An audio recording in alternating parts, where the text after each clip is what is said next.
Thank you very much, Wayne David. On that note of clarity, Rob Roberts, please.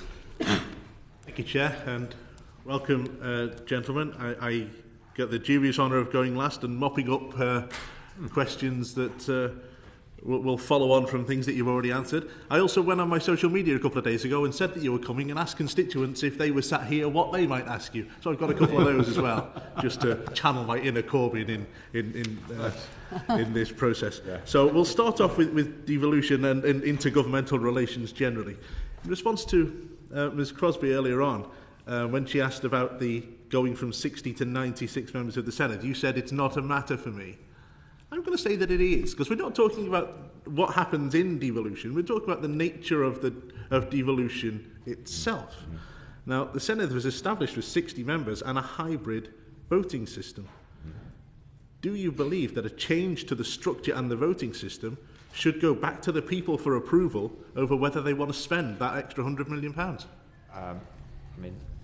If you're asking me personally, Mr Roberts, I think that would be a fair thing to do, but it's not my role as Secretary of State to advise the Welsh Government on how they should reconfigure devolution. But I am surprised that, given that there was a second referendum over tax-raising powers, in which people voted, by the way, for tax-raising powers, and as a Democrat who always believes in supporting the result of referendums, no matter what they're on, I absolutely support the fact that the Welsh Government have got tax-raising powers, but I'm surprised that such a big change has taken place without further consultation with the public. Thank you for that. I appreciate the sentiment. Last week I attended the Interparliamentary Forum in Cardiff with members of the Senedd, Holyrood and the House of Lords. The overwhelming concern from the other legislatures is around, in terms of intergovernmental relations, around the Sewell Convention and legislative consent motions. With regard to Sewell, firstly, do you agree that wording like the UK government will not normally is a little bit too woolly? And does that perhaps need to be codified in order to provide a bit more certainty and a little bit less animosity between the governments? We don't want to see animosity, but I think the wording is okay, isn't it? I mean, the UK government would not normally want to legislate without the full support of the Welsh government. I mean, that's a reasonable position to take. I mean, it suggests that we isn't it too easy for the UK government to then say, yeah, but these aren't normal times? And that's a subjective thing, right?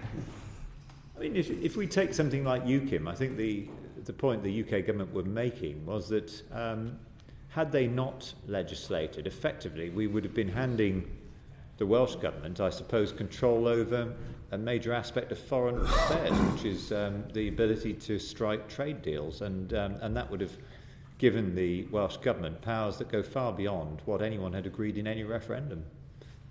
So I believe there were either 8 or 10 bills that went through with LCM, so basically the vast majority of them were all sorted out perfectly constructively, and there are conversations going on all the time between officials in both Welsh Government and UK Government to make sure that things can get sorted out. With regard to the LCM process, there seemed to be a general consensus among the other legislatures that the engagement on those seems to come reasonably late in the day quite often, and that it means that they have to then scramble to pull things together quickly, which leads to a bit of wasted resources. Do you agree that perhaps there should be a standard time limit allowed? Well, I think that's a good idea. I mean, I haven't heard that put before, but it doesn't entirely surprise me. But I don't think one should read too much in the way of conspiracy into any of that. I just think it is the case that there have been many occasions, dare I say, when I've, as a minister, been handed papers rather later than perhaps I would have liked, and I believe that that's a problem that many people have raised over the years. I'm sure that officials do work very hard to try and make sure that the consultation takes place in good time, and I'm sure they will have heard your comments, Mr Robertson, and taken note. Appreciate that. I'll come to the first of my guest questions now. I have a question from Andrew, who was an assistant head teacher in my constituency. He said, given the differences with the demographics in Wales, do you believe that the Barnett formula, which was a temporary measure many years ago, remains the best funding formula for Wales to reach its potential? Well, currently, as Ms Crosby has said, Wales is getting £1.20 for every pound that's spent in devolved areas, so we're doing quite well out of things at the moment. And my worry might be that if we went back to the drawing board and came up with a completely different formula, there is, of course, a possibility that Wales could end up getting significantly less than it does at the moment. Completely appreciate that. It's been something that's been looked at over decades. I want to turn to cost of living and economy type questions. Another Andrew, a different Andrew, who runs a local caravan park, wants to know whether you think that the tourism tax is a regressive step for Wales or whether it will be useful. I think the tourism tax is an incredibly bad idea for the tourism industry. It means that, particularly, even more so perhaps in border areas, where people have a choice of going to, for example, to either Monmouth or the Forest of Dean in my own part of the world, there's going to be a financial incentive to go to the Forest of Dean rather than coming and staying in Monmouthshire. And I think we'll see that all the way up the Welsh border and perhaps beyond.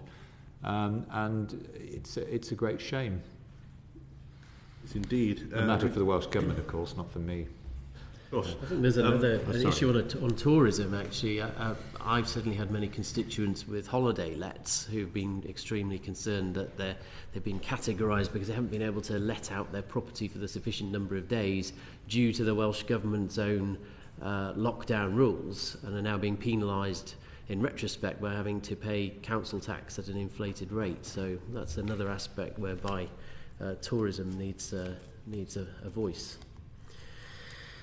Yes, indeed. Regarding cost of living more generally, you answered questions from my colleague Mr. David earlier on regarding uprating of benefits by inflation.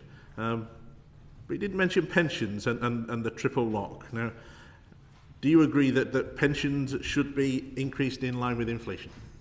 In an ideal world, that's absolutely what I would agree. In an ideal world, I want to see pensions, benefits, public sector pay, and the pay of anyone, particularly on lower wages, increasing in line with inflation or even beyond. That's what I would like in an ideal world, yes. But we're not in an ideal world.